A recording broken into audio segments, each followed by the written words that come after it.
vicino a me, sembra talmente evidente in fondo che... Mais ça va pas, t'es malade ou quoi? Et alors j'imagine que tu veux passer comme tous les autres en Angleterre? C'est cher le passage, 5000 euros. 5000? Tu vas retrouver un travail. L'idée originale est arrivée là par une scénariste qui s'appelle Sophie Guédon et qui après a mené l'écriture avec un co-scénariste. Donc moi j'ai suivi tout le process de l'écriture. J'ai à chaque étape, depuis le synopsis, les traitements, les premières versions de scénario jusqu'à la fin, j'ai accompagné toute cette évolution.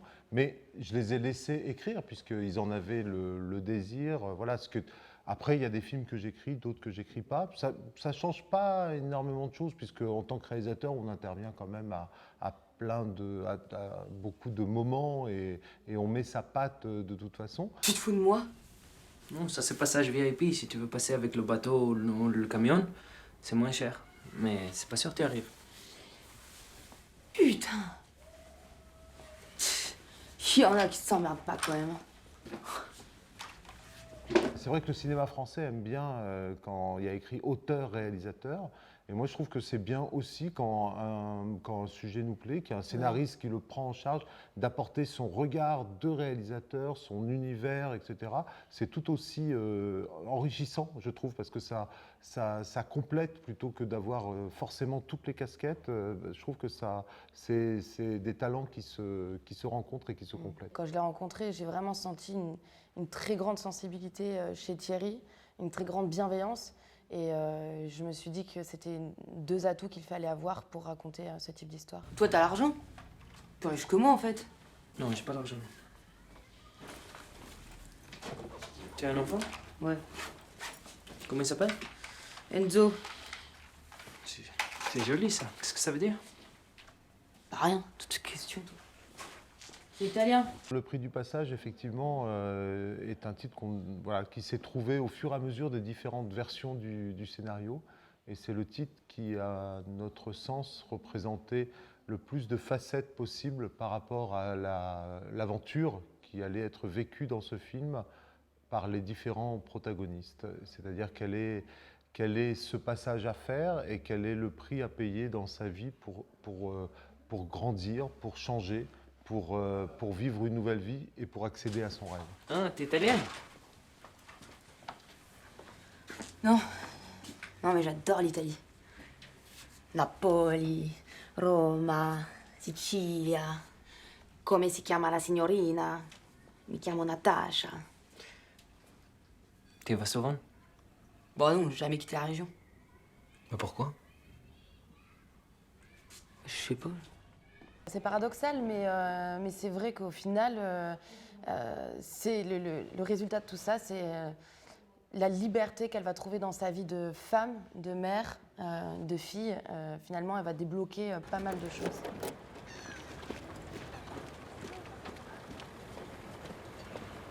Salut. Oh, ça va? Je te cherchais. J'ai bien réfléchi là, à cette histoire de passage. Je vous fais passer, toi et ton pote, pour 2000 €. Comme ça paye ma chaudière. Qu'est-ce que t'en dis? بدنا نعبر ب 2000 يورو. الاثنين؟ كويس. J'ai été très touchée par l'histoire.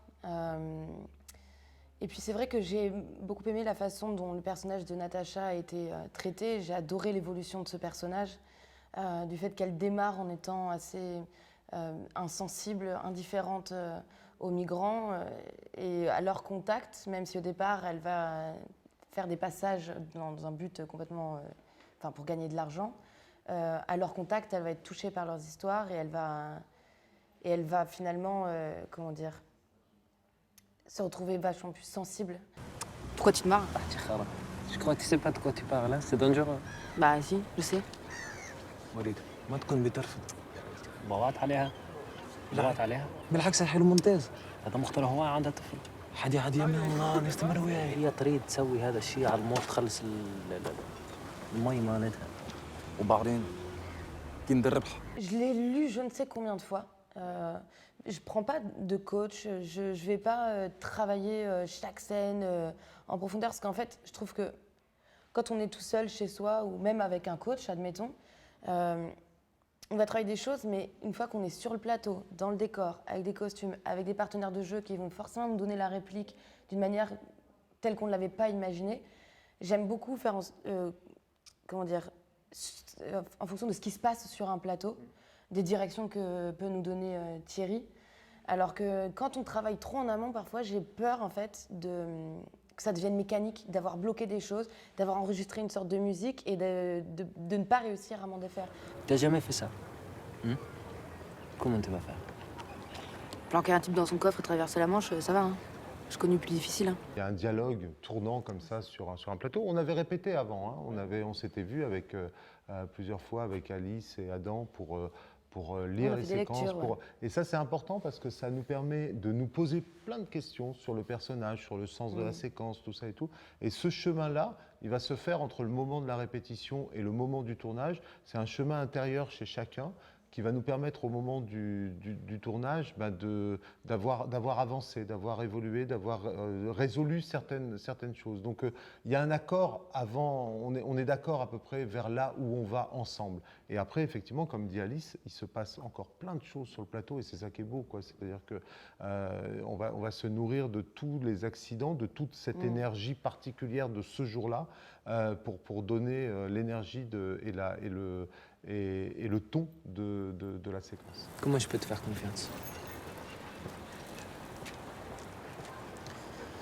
Je ferai ce qu'il faut. J'ai pas envie de me faire choper. Puis je rêve où ton pote, lui, il se pose pas la question.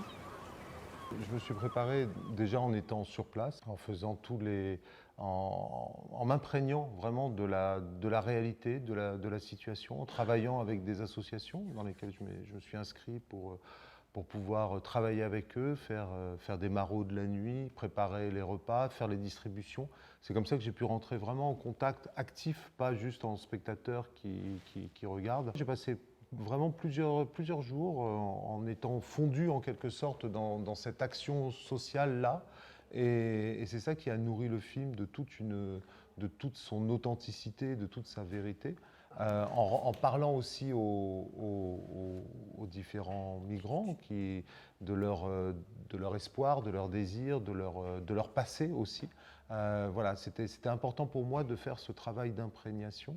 Ça vient d'où tout ça? T'as pas fait de conneries quand même? Mais non, j'ai pas fait de conneries. La jungle n'existe plus, mais le film se passe plus tard en fait, hein, dans la réalité d'aujourd'hui, c'est-à-dire des petits campements qui sont pas sédentaires du tout, puisque comme le disait Alice, ils sont délogés tous les 2 jours pour ne pas se poser, pour ne pas s'implanter à différents endroits de la ville. Donc ils bougent tous les jours. Et du coup, en étant là, en regardant tout ça, c'est des choses qui ont nourri régulièrement le scénario de tout ce que je constatais, de tout ce que je voyais. Mais les villes, effectivement, on n'a pas pu tourner à Calais, puisque c'était impossible, quoi. On n'y a pas été autorisé, donc on a tourné essentiellement dans une ville à côté qui nous a mieux accueillis, qui était Boulogne-sur-Mer. On voit vraiment 2 catégories de personnes dans le nord de la France. Il y a ceux qui les aident, qui font partie de milieux associatifs, qui sont vraiment très touchés par cette cause-là. Et il y a ceux, bon certainement qu'il y en a qui ne se prononcent pas trop, qui sont plus neutres, mais il y a aussi ceux qui luttent contre. Et donc dès qu'il y a des camps qui se montent, ils appellent automatiquement. D'ailleurs, nous, on l'a vécu sur le tournage, quand ils ont monté des camps juste pour le tournage. À peine avaient-ils terminé de les monter qu'il y avait déjà des flics qui venaient en pensant que c'était des vrais camps de migrants. Donc il y a des gens qui sont là pour dénoncer. Et donc je me suis dit, c'est chouette pour une fois d'être par le prisme d'un personnage qui au départ est indifférent et qui à la fin en fait va vraiment les aider pour qu'ils puissent s'en sortir. Et je trouve ça génial parce que je me dis, mais si seulement on pouvait faire évoluer les mentalités, ce serait cool, quoi. Pourquoi tu restes pas ici? Je peux pas rester ici, j'aurai jamais les papiers. Ma famille s'est tout sacrifiée pour qu'on fasse une nouvelle vie en Angleterre. Alors je vais refaire les études avec Ziad. Samy nous attend. Walid a ce regard, c'est ce qu'il lui révèle en quelque sorte, c'est de lui dire mais toi, tu possèdes des choses, tu as des choses que moi, je n'ai pas, auxquelles j'aspire. Il va essayer de passer, en quelque sorte, de changer de vie pour atteindre ce droit de passage, en quelque sorte, en lui révélant qu'elle le possède naturellement. Et tu regrettes jamais? Tu te dis pas que finalement, ça valait pas le coup de partir de chez toi? Non, je peux pas. Mes parents, ça compte sur moi. Faut que je réussisse. Si je regarde derrière, je deviens fou. Il n'est pas en colère, il prend le monde tel qu'il est. C'est des caractères qui sont complètement différents et qu'on retrouve dans la société en général. Il y a ceux qui prennent le monde tel qu'il est et qui vont faire avec ses injustices, avec ses difficultés. Et il y a ceux qui se révoltent. Elle est en révolte, en fait. Elle est en révolte contre tout. C'est pour ça qu'elle vibre de cette façon-là. Elle a une vibration contre sa mère, contre Eric, son ex, contre la porte de l'école quand elle est fermée. C'est pas normal qu'elle soit fermée, mais c'est normal, t'es arrivé en retard, donc elle est fermée. Mais elle la défonce quand même. Enfin, voilà, elle a cette colère-là en elle. Walid, lui, il n'a pas une colère. Il se dit, voilà, il faut que je trouve ma place. Elle est quelque part dans le monde, il faut juste que j'arrive à la trouver. Je suis un survivant, moi. C'est pas une victime. Comme toi. Moi? Oui, comme toi. Non. Des fois, moi aussi, j'aimerais bien te plaquer, là, me barrer loin. Pourquoi tu fais pas? Parce que je peux pas. Et papa? Je l'ai déjà fait. C'est vrai qu'ils s'apportent l'un et l'autre. Finalement, la solution à leurs problèmes, ils ont presque une solution réciproque, en quelque sorte. Ils apportent l'un et l'autre. Et leur caractère est vraiment différent. Par contre, ce qu'ils ont en commun, c'est cette volonté de changer de vie. Et c'est là où ils se reconnaissent, c'est là où ils se rassemblent et c'est là où ils vont être capables de s'apporter cette voie de possible. Un vrai jeu d'enfant. T'as pas d'autres clients à me faire passer? Je suis pas passeur, c'est dégueulasse. Je suis sûr que je peux le refaire. C'est trop dangereux. Tes potes, ils ont besoin de nous, on a besoin de thunes. C'est pas compliqué, quoi. Adam, enfin moi je trouve vraiment que c'est un magnifique acteur. Mais en plus de ça, c'est un super partenaire de jeu. Il fait partie de ces acteurs avec qui j'ai eu la chance de tourner, où il y a un réel échange, où on ose se dire les choses. Parfois, moi, il y a des phrases qui me posaient problème, ou un enjeu peut-être que j'avais pas tout à fait encore saisi. Et c'est vrai qu'avec Adam, il y avait un vrai échange, c'était un vrai travail d'équipe en fait. On essayait vraiment de débloquer des choses ensemble, et ça, c'est hyper agréable. Parce que c'est vrai qu'il m'est arrivé parfois d'être avec des comédiens qui sont vachement plus sur eux, dans leur bulle, mais c'est une sorte de concentration, donc j'entends parfaitement. Mais je pense que c'est ça qui nous a vachement aidé aussi, c'est que pour le coup, on analysait, on réfléchissait à deux.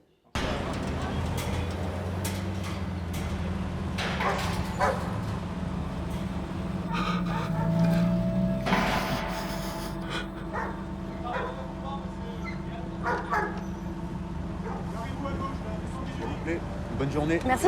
Allez-y, madame.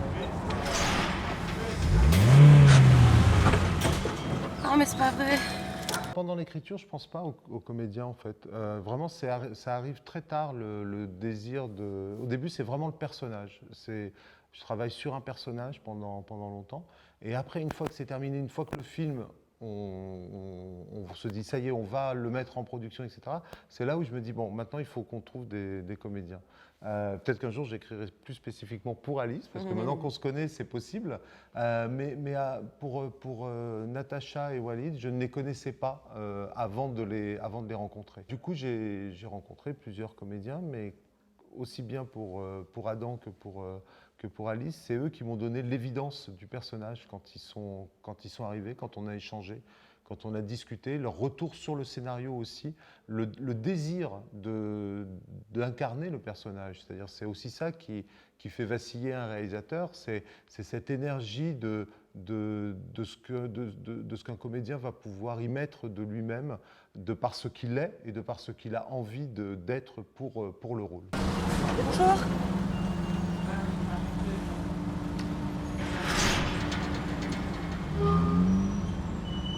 For how long do you intend to stay in the UK? Pardon? Combien de temps voulez-vous rester en Angleterre? Ah, bon.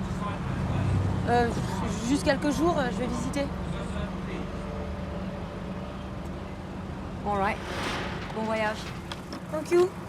Pour moi, il y a un moment où ça devient le visage d'Alice qui chasse complètement pseudo-visage que je pouvais avoir de Natacha avant. Maintenant, je ne sais même plus qui j'avais pu imaginer. Ce personnage imaginaire que j'avais en tête a complètement disparu. Et c'est ça qui est magnifique dans le cinéma, c'est qu'on passe de mots à lettres, et qui du coup ça s'incarne. Et la puissance de l'incarnation balaye toute la force de l'imagination, pour moi, chez moi. Il y a d'autres réalisateurs qui resteront toujours dans le fantasme de quelque chose qu'ils ont rêvé. Ok, d'accord. 50-50. Deal. Finalement, la réalité est plus belle que le rêve chez moi. Je préfère un film fait qu'un film rêvé, par exemple. Je préfère une... T'es jolie. Voilà, oui, vraiment.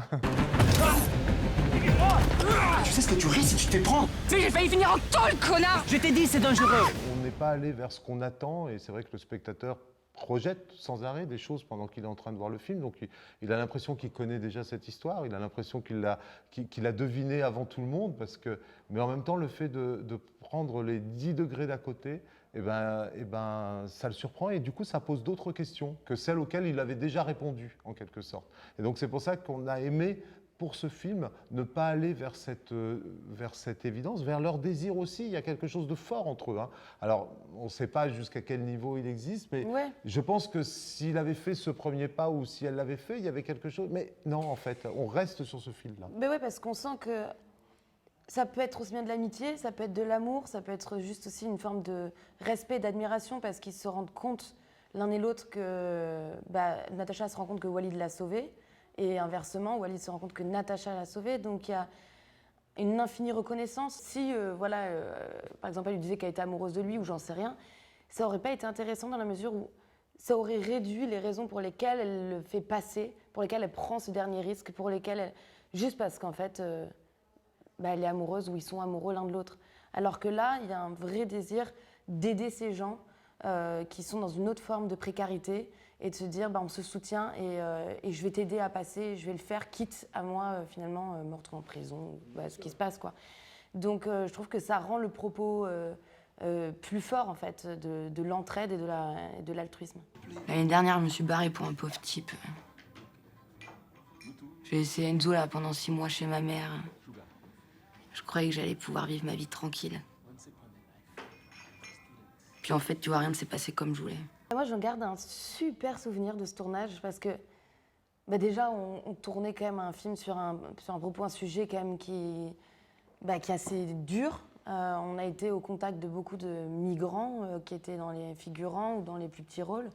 Donc on a fait des rencontres assez extraordinaires. Enfin, c'est vrai qu'on était comme ça, mélangés, une équipe de cinéma avec ces gens qui en fait sont en train de se battre pour leur survie. Donc il y a quelque chose comme ça assez étonnant, mais du coup il y a une sorte de magie, moi je trouve, qui s'est opérée sur ce tournage. Et en plus de ça, on a tourné quand même dans une époque un peu particulière. On était en pleine période Covid, donc loin de chez nous. Donc il y a eu comme ça une sorte de bulle, un truc assez intense qui s'est produit avec les gens de l'équipe. On a eu 5 semaines et demie, tu disais l'autre jour, pour le tourner. J'en garde franchement un merveilleux souvenir. Quand j'y pense, moi, c'est vraiment un truc sensationnel. Je sais pas, je ressens même les odeurs et tout. Il y a un truc qui nous a, je pense, profondément marqué. Le petit, il a fait des conneries. Moi, j'étais pas heureuse. Puis en plus, il me manquait trop.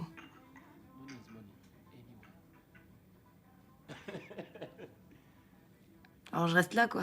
Tu vois, ma petite vie. Mais avec lui. C'est un film qui est à tout petit budget, donc voilà, du coup c'est des films qui se font avec une équipe qui était très jeune, où chacun avait envie, s'est investi complètement, chacun a donné beaucoup de soi-même, et cette cohésion qui s'est créée par le Covid, le fait qu'on soit ensemble H24, de manger le matin, le midi, le soir ensemble, parce que tous les restaurants partout étaient fermés, on n'avait pas. Du coup, ça a créé une vraie cohésion. Et chez tous, le désir que ce film existe. Parce que c'est ça, quand on fait des films dans ces budgets-là, c'est que tout le monde donne de sa personne vraiment, et que s'ils sont là, c'est vraiment pour que le film il ait une chance d'exister à un moment ou à un autre. Et ça, c'est hyper touchant, et ça reste pour toujours. Et je vois dans chaque image du film aujourd'hui l'énergie que chacun et le talent que chacun a su donner pour que ce film existe. Bon, qu'est-ce qu'on fait alors? C'est fini, c'est bon, on arrête? J'ai pas dit ça, non.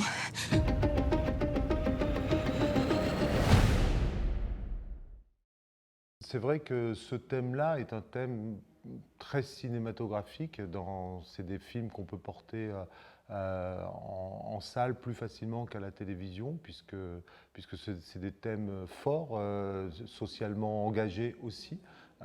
C'est pas forcément ce que je fais à la télévision. C'est une autre façon de réaliser et même de raconter une histoire. Et effectivement, je choisis en fonction d'un thème, un film, hein, des questions auxquelles j'ai envie de m'affronter, des mondes dans lesquels j'ai envie de pénétrer pour m'ouvrir moi-même et puis après ouvrir le spectateur à cette réalité. Et c'était vrai pour le précédent, puisqu'il se passait entre Israël et Gaza, une bouteille à la mer.